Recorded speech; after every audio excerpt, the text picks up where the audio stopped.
حضرت علی رضی اللہ تعالیٰ عنہ کی ایک کافر سے جنگ ہو رہی تھی، وہ پہلوان تھا، اور یہ اللہ کے شیر اسے گرا لیا اور اس کے سینے کے اوپر چڑھ بیٹھے۔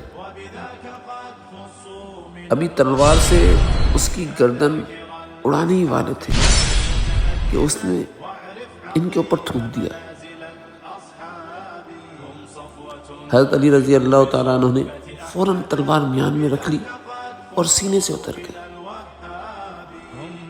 اب یہ کافر سخت تعجب کے اندر کہ بھئی کیا ہوا، یہ تو مجھے قابو بھی کر چکے تھے، سینے پر بھی چڑھ چکے تھے، اور قتل کرنا چاہتے تو قتل کر بھی جاتے، لیکن پھر کیوں رک گئے؟ پوچھا حضرت علی رضی اللہ تعالیٰ عنہ سے اس نے کہ ایسا کیوں کیا؟ اب حضرت علی رضی اللہ تعالیٰ عنہ کا جواب سنیں۔ کیا جواب دیا؟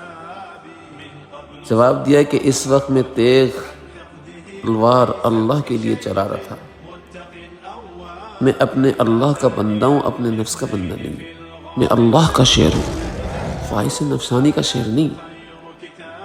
یہ ہیں اخلاص والے لوگ۔